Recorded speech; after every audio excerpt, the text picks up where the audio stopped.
What's up, everybody? It's Elise on Alt Scene Speaks. I have Sari Jordan. Sari like fairy. Sari like fairy. I like that much. So you just had a rager Saturday. What? May what? May 2nd. 2nd? Yeah. So who came in and played? My band opened for the California Honey Drops, Uh-huh. that was a dream of mine for like literal years. And then it kind of happened accidentally. Yeah. I knew I was hosting the Honey Drops here, but I didn't want to host and open because I felt like that might be a lot. But actually, because the delegation was really strong and the planning was really strong, I had a great time. Oh, so nice. It was ideal. Yeah, so you had like 150 people here? That was the tallies. Yeah. Plus the guest list, which was long. Yeah. How did you meet the bassist in the Honey Drops? He moved here, but I think I met him through Animos and like that universe of like Animos and the Rainbow Girls, and yeah, we all just started hanging out and singing together, and it's been really fun. Nice. And so you played some of your newest music that is on your newest album. Yep, album's coming out May 15th, which is less than 2 weeks from now, for those keeping track of the time.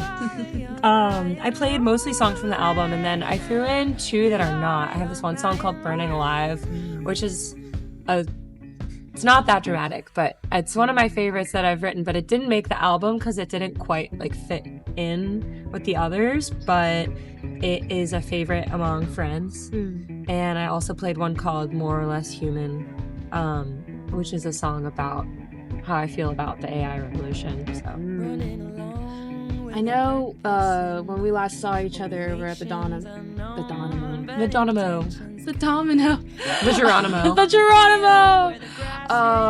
You said that you've been working on this project for a really long time. Yeah, about 3 years. Yeah. So what have you cultivated within those 3 years? How has it changed and shaped and reshaped? And I know that you moved here from New York, right? New Jersey. So how did New Orleans influence? Is there still New Jersey influence? Does it sort of mingle with New Orleans? What is a New Jersey influence? I'm thinking of like Bruce Springsteen and Sarah Vaughan. I'm like, on my dad's side, I'm from Long Island, so then Billy Joel. I would say I have like still a lot of like my theatrical energy that I grew up with, whether it was like where I grew up or just being into theater when I was younger, who's to say. But New Orleans has influenced me a lot in so many different ways, like personally and musically. It has made me comfortable with just like getting it together and making it happen on a very short notice. Like being scrappy is really cool. And then just over the past 3 years, I've been playing a lot live and like experimenting with different instrumentation and different players and musicians and venues and co-bills and just throwing a lot of stuff at the wall and seeing what sticks. Yeah. And I really developed a lot of the music with Robin Sherman, who played bass on the record, and he's since moved to LA, but for a while it was him as the bassist in the band, and we played a duo and all sorts of other things. Yeah. What are some things that you're exploring? Talks about a lot of different things. It's a pretty personal album, which I tend to forget because I've spent so much time with the songs. But there's songs about grief, there's songs about transition, there's songs about breakups, both like friend and romantic breakups, and there's songs about me kind of finding my place as an artist or a person in the world. The first and last song are kind of about that, bookending the record. How does it feel to perform these very like personal, intimate like windows into your life? Honestly, I feel really desensitized to it. Sometimes it depends on who's in the room, but I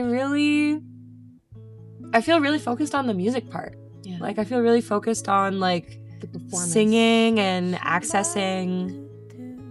I don't know. I think over time I've wondered, like, you know how like when you pick a video game character, they have like different strengths that are at different levels, and I feel like on any given night my performing strength, band leading strength, singing strength and guitar playing strength are all at different levels, and they kind of vary based off of like what I feel focused on. So I'm really often just like doing this. I'm not really thinking about. I'm feeling it and I'm channeling it, but that feels really automatic at this point. As long as I'm not fighting sound. Yeah. So I really try to put myself in situations where I feel comfortable on stage.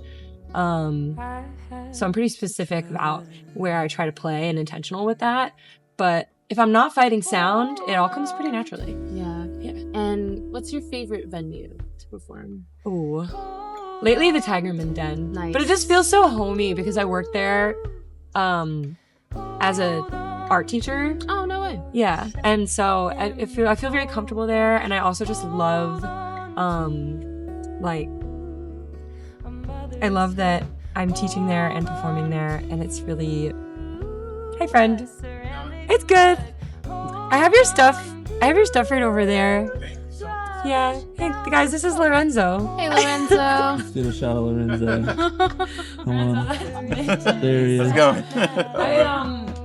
Who's that guy? That's Lorenzo, Who's Lorenzo? of the California Honey Drops and the Heaters. What other things does Tigerman's Den offer? I didn't know that they did like art classes. Well, so Art Camp 504, that's where I work.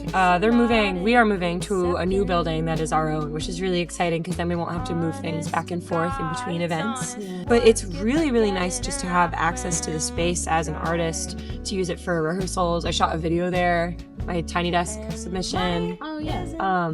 So there's weddings there. Leonie Evans runs the Lionesses series out of there, which I performed at in December.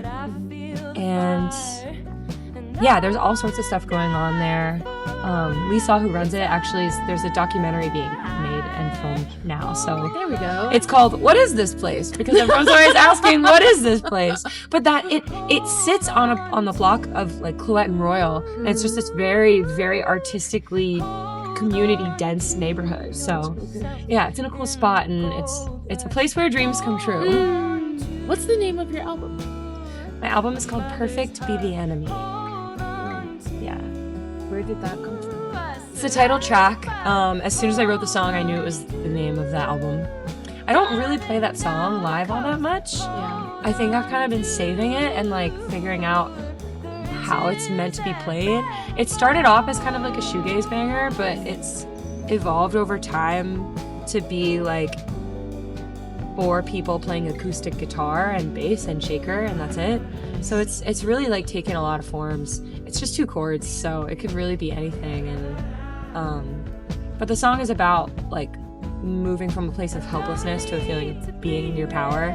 I was dealing with a really tough back injury when I wrote it, and just like having trouble with basic household tasks, and like had a lot of emotions around like not being able to take care of myself. And so I wrote it about my roommate at the time was like, "Don't let perfect be the enemy of good." And the lyric is, "I've been letting perfect be the enemy of anything at all. So try not to let the fear of being perfect stop me from even trying."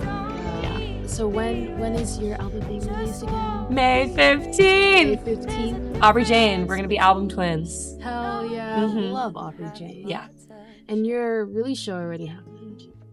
When No, did I you had a release it? single release show. So I kind of did like a different event for each of the singles. I had 4 singles, and I either did like a video or an event or both. I had a single release show for Girl Apart.